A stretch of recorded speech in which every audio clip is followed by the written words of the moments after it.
Good morning, everybody. Today I will start the topic metering and strategic oil storage.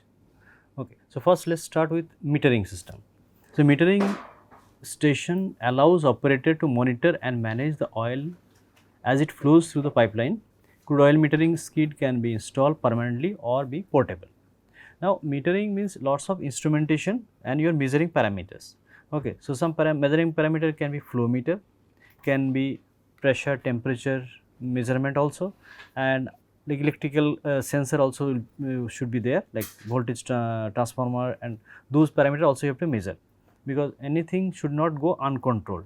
Okay, and normally these days everything will be connected to the SCADA system. So when you are controlling everything from using SCADA system, that means your metering system must be proper. Okay, so you will have voltage sensor, pressure sensor, and controlling equipment also at the same time. Valve, automatic sensor, solenoid valve will be there. So you check flow meter. Okay, this much of flow rate is there, and if it is within certain limit, then okay. If it's going beyond that limit, maybe lower or upper, then you have to take action. Again, when you are delivering fluid to your customer, so that time also you need to measure flow and total volume measurement or flow measurement you need to require. For example, pipeline, you need to require to measure flow rate, so that you can calculate total volume, how much you are delivering per month or per day or per year. Okay, and if you are transporting by train or cargo or truck, then in that case you have to calculate volume, total volume, how much you are putting into the system. Okay, uh, so there are different types of meters will be there. So I will be focusing more on like volume flow meter and mass flow meter. Okay, one meter is there, one parameter in storage tank especially, called cat and mouse level indicator. Okay, in cat and mouse level indicator, what happens, like you have fluid here and you give one float. Okay, and you have one pulley maybe, and one rope will be coming through pulley, and you will have one mass here. Okay, when liquid level will be going up, this mass will be going up, going down. Okay, now you put one scale here. Okay, 1 2 3 4 5. So as liquid level goes up, your mass will be changing level.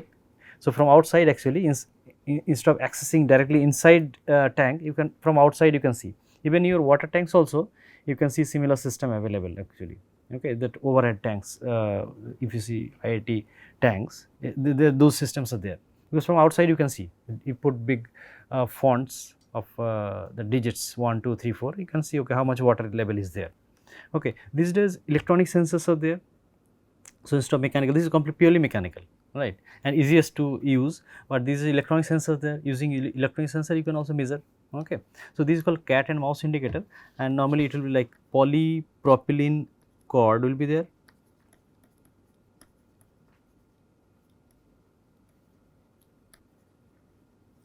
And there will be pulley. Okay, this will be float will be there, and one like this will be like clear PVC pipe, so that from outside you can see this mass. Okay, so clear pipe, clear or transparent pipe, okay, and this is a level indicator will be there, all marking will be there. Okay, this is called counterweight, actually this mass, counterweight. Okay, so when float is moving up, this counterweight will be moving down. So this way you can see quickly, is easy to install, also easy to handle. So it's the oldest method of measuring the height level inside tank.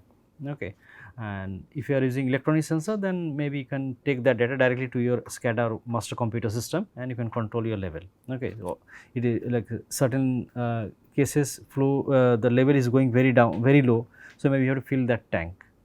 Okay, in tank battery system you want to fill A, B, C, D. So which tank you want to fill? So based on this one you can assess, and there is a leakage or any other issue also, you can check from this level indicator. Okay.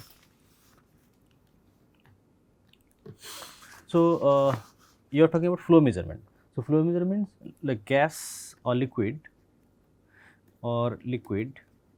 you are delivering to your customer. So gas, when you are delivering, so even actually you have to measure flow, and you have to know temperature density, right, because temperature and pressure will be changing is volume flow rate, volume rate. But when you are talking about liquid, so normally liquid temperature, the volume change will not be so high because of temperature change or pressure change, okay, because you are using dead oil, so there is all volatile component already gone. So that fluid you are delivering, and normal temperature pressure you should not create any lots of vapor, okay. Then liquid flow rate measurement is little bit easier, you have lots of options, but when you are talking about gas flow rate measurement, so then you have to put some temperature sensor also, pressure also you have to check, but liquid case you may not have so much difficulty because there are lots of options available, okay. And if you see flow meter type, like obstruction type, differential pressure or variable area. So variable area means like venturi meter, you may have seen your laboratory, okay. So you have one pipe, fluid is entering, and if we create restriction here, so it will happen, fluid, same amount of fluid will be passing through this small gap, okay.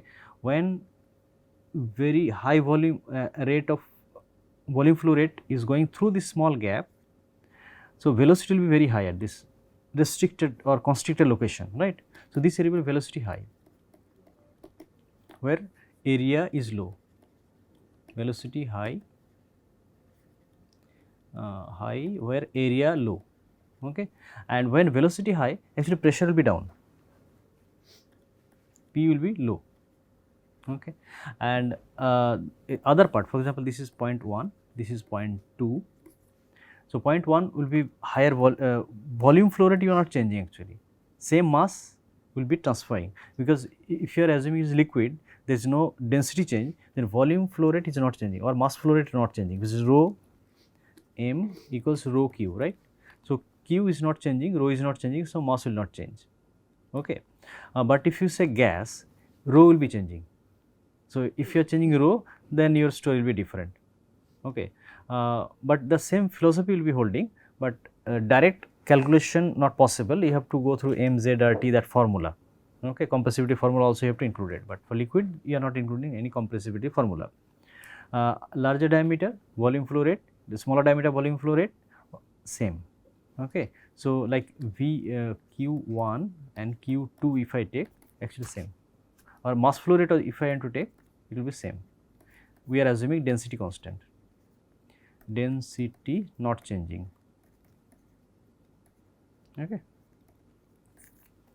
And we are assuming other losses also not there. If you have lots of losses, then there will be certain discrepancy, but anyway mass you are not destroying because you are not giving any nuclear reaction here, mass must be constant, okay. So based on mass conservation equation, energy conservation equation, this formula will be holding, okay. So energy conservation equation will give this Bernoulli's equation. Bernoulli's equation basically energy conservation equation, okay. So P plus V square by 2G P by rho G V square by 2G plus H equals constant. Am I correct? It's correct, no? Okay. So this P by rho G plus V square by 2G equals constant. So whenever you are changing the area, so velocity changing. So when velocity changing, your pressure must be changed, okay. Then this equation will be holding, constant value you are not changing, okay. So this obstruction type flow meter will be following this Bernoulli's equation or venturi meter theory or Bernoulli's equation you can say. Some turbine type flow meter also there, electromagnetic flow meter is there, positive displacement type flow meter is there. Positive displacement type, like you have reciprocating system or PCP, progressive cavity pump system. So they can deliver fixed amount of fluid. So if you give fixed amount using high pressure, if you create reciprocating motion, so because of certain pressure, it will be creating certain motion, okay. So based on that, you can calculate actually how much flow rate is going there. Fluid dynamic vortex shedding, actually in my laboratory one flow meter is there like this. This is not vortex shedding, but this is another type flow meter. This is called airfoil type flow meter, okay. Airfoil type flow meter like this. So we have, when fluid will be flowing over the surface, here pressure drop will be there. You can remember the aerodynamic theories, okay. When fluid is moving there at very high velocity, pressure drop will be here, okay. So if fluid velocity very low, this at low velocity fluid particle will be touching the surface. At very high velocity, fluid particle will not be touching the surface, it will be going to straight path. So there will be gap. So when gap is there, pressure will be dropping. Okay. So then you can correlate how much low pressure you are getting. Based on that, you can back calculate and get the pressure, velocity, actually fluid velocity.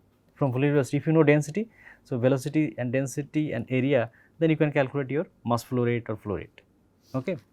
My turbine type flow meter in my laboratory, I measure airflow velocity. So the same principle, actually, airflow. Not turbine, that is airfoil type flow meter. Another, I have turbine type flow meter. In turbine type flow meter, what happens? I have one turbine. Okay, I will be putting inside in pipe.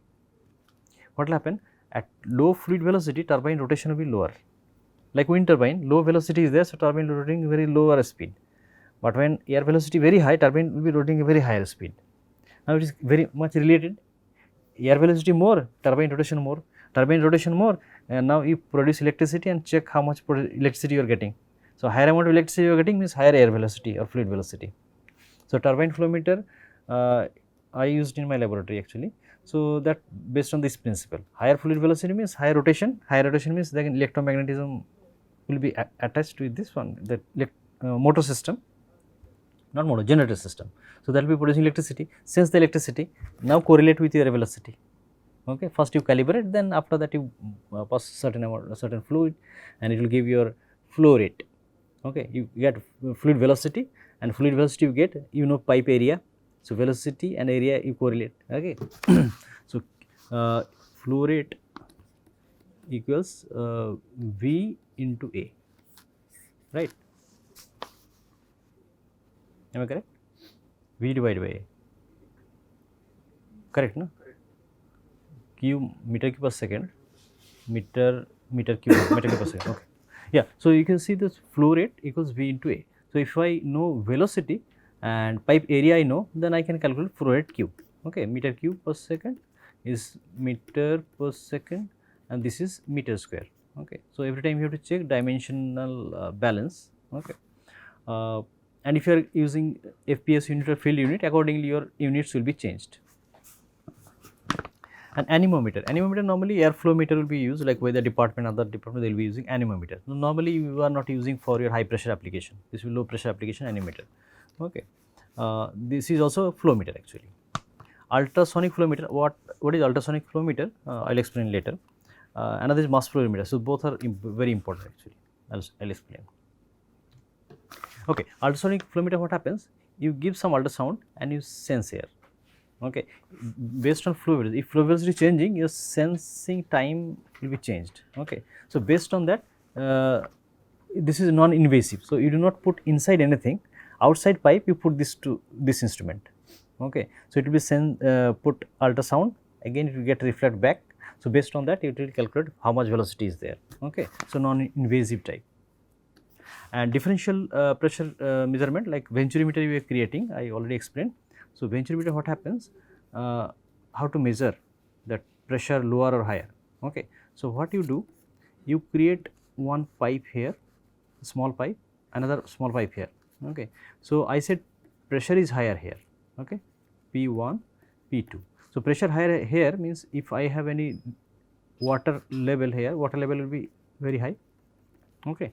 But here, because of low pressure, so water level will be lower. Okay. Now if I can measure this to water level, then I can get actually fluid velocity. Okay. If I get different pressure, then Bernoulli's equation if you put, because P plus V square by 2G equals G rho G P by rho G and H. Okay. Constant. So if you know the pressure or velocity, if you know one, then you can calculate other. I am assuming, let's say H is 0 at this moment, horizontal, complete horizontal. But if you have H value also, you can calculate, actually. Okay. So this is called manometer. So another way of placing the manometer is like this. Constriction is there, is like this. Okay. U-tube manometer, you say. You call U-tube manometer. U-tube.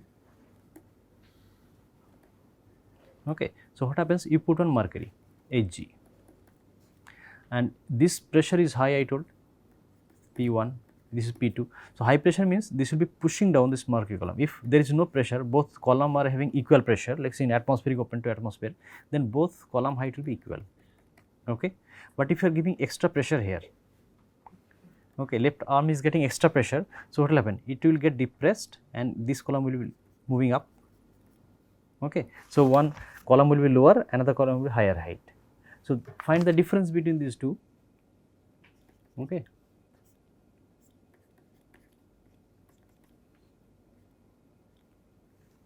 Or del H you can say.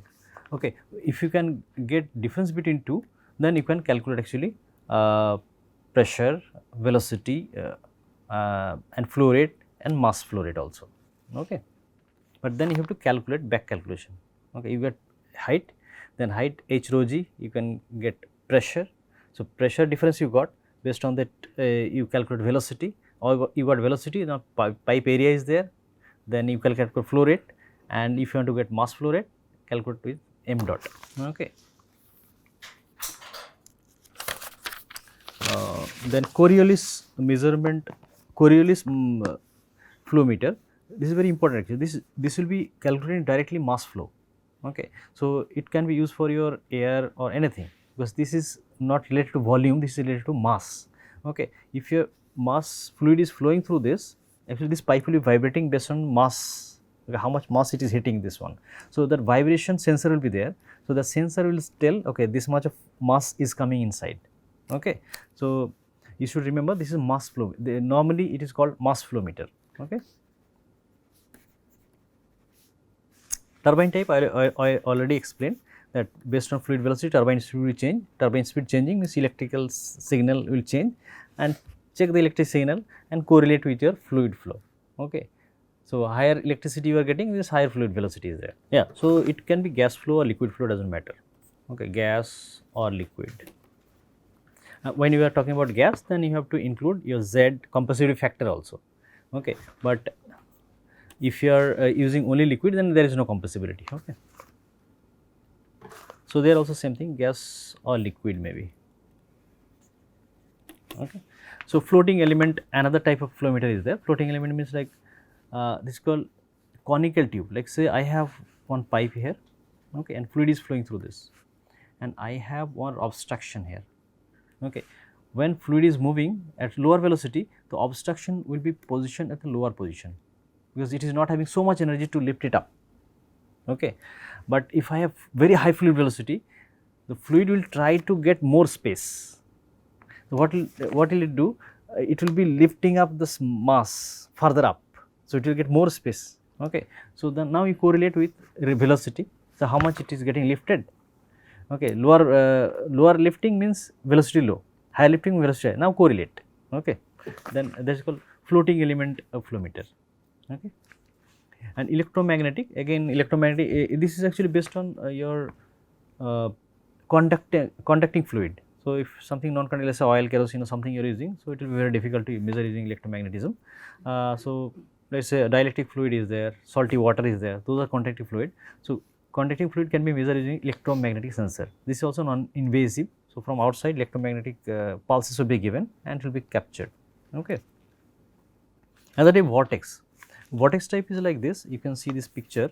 Let us say I have one bluff body, okay, and fluid is, or maybe circular body, let us say circular body, and lots of fluid will be touching this one and it will go like this. Okay. So, it will create vortex. Okay. So, vortex, how, if you increase fluid velocity, the vortex pressure pulsation will be very increasing very high rate. Okay. Very lower pressure, lower velocity fluid is going, this vortex will be, it will create laminar flow and less vortex will be created. So, now high velocity, high vortex. Now, you measure that parameter, you capture that pressure pulses and measure the parameter, then this also can be your one flow meter. So, first you have to know different types of flow meter, then you have to see which one to use for your specific application, because on oil and gas industry you have many applications where you have to use your flow meter. So, not only one for only for tank, right, for many other purposes also you have to use flow meter. So, you have to know different options of flow meter and where to use which one. For example, you do not know which something is gas or liquid or gas liquid. So, in that case maybe Coriolis will be good, because you are calculating mass. Based on mass you can calculate, right? Because when you are delivering any fluid, gas or oil, actually you are delivering mass. Okay, so maybe one better suited flow meter. But if you think purely water is flowing through one pipe and you want to measure how much water is going, so simple turbine type flow meters will be very good. Some cases fluid flowing, but you don't want to invade or you don't want to cut the pipe and put system, then maybe electromagnetic or ultrasound type flow meter will be okay. Okay, so if you have different options, now you have to see which one to use where. Okay. Then thermal dispersion, another type flow meter. So in that case, what they do, like I have one pipe, I will generate one heat. Let's say I will be putting one coil here, I will be generating heat. So and fluid is flowing through this one. What will happen? This flowing fluid will get heated and heat will be transmitted. Okay. Now you put sensor, one sensor here, how much heat you are giving and how long this heat is going and what is the temperature. If air velocity is very high, if water velocity very high, then what will happen? Heat will be transferred quickly. Okay. If water velocity very low or fluid velocity low, then heat will be getting accumulated, temperature will be very high.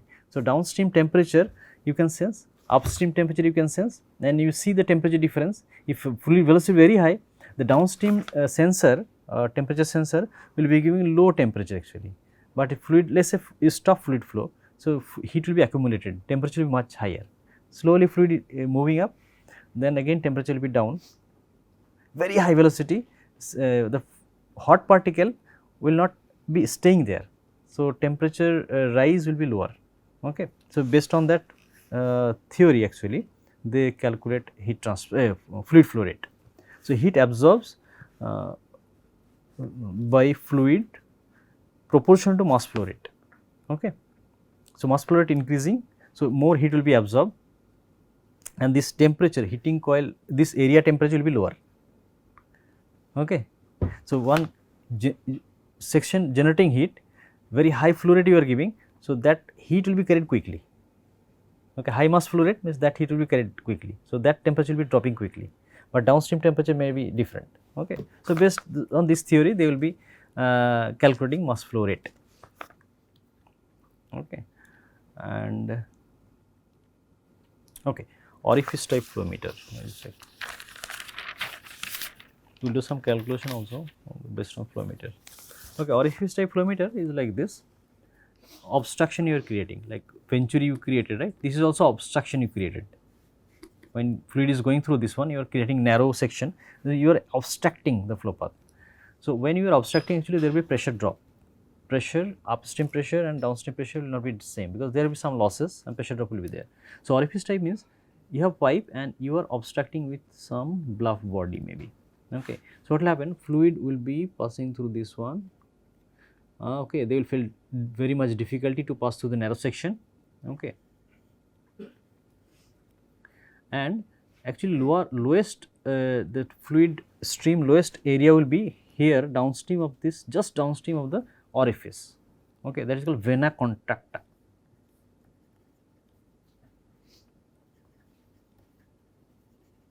Okay, I think VNNA, vena contracta area. So that area will be lowest area and pressure drop will be very high. Okay, this is P1, this is P2. So P will be very lowest at that moment, at that location, may not be exactly at the orifice, rather maybe little bit downstream. Okay, based on the fluid velocity also, fluid velocity very high, that point also moving down further. Okay. And how to measure the parameter? Again I will be putting one U-tube manometer. Okay. I said P2 is very low.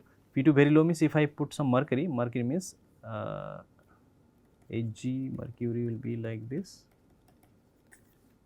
Okay. So from here to here, so my mercury level difference will be here. Okay. Because P1 is higher pressure, P2 is lower pressure, so mercury level will be going up. Okay. Okay.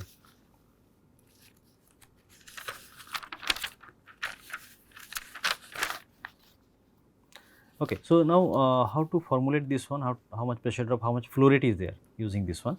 So P1 plus rho V1 square by 2 GZ I am removing because Z we are assuming horizontal pipe. Okay. So, P2 plus rho V2 square by 2. Rho I am assuming same because it not changing liquid, let us say constant rho or density. So, V1 velocity, P is the pressure upstream, P2 pressure at the narrow section. Okay. So, Q equals A1 V1, A1 V1. Okay. Flow rate at P1. And what is the flow rate of V2, P2 or 2 section? This is one section, this is section 2. Section 2 flow rate also will be same, mass is not getting destroyed and density constant. So, flow rate also same. So, A2 V2. Okay. So, then what is V1? A2 by A1 V2. Is it okay? Now, P1 plus rho by 2 A2 by A1 square V2 square. I am putting these values here. Okay. I can put number. I can put equation number 1 maybe. This is 2. So, 1 and 2 giving like this. P1 by rho equals P2 plus rho by 2 V2 square. Okay. Now, P1 minus P2 if I do, P1 minus P2 equals rho by 2 and V2 also I will take out V2 square 1 minus A2 by A1 square. Okay. Now, V2 square 2 del P by rho 1 minus A2 by A1 square and this is whole and del P equals P1 minus P2, P1 minus P2 del P. Okay. So, V2 equals root over 2 del P by rho 1 minus A2 by A1 square.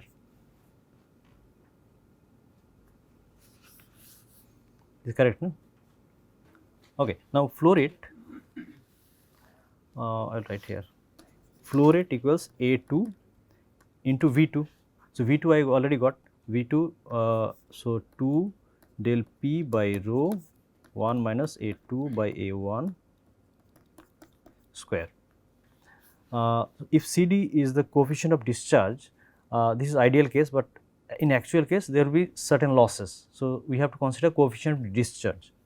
So, equals CD A2 into same thing 2 del P by rho divided 1 minus A2 by A1 square.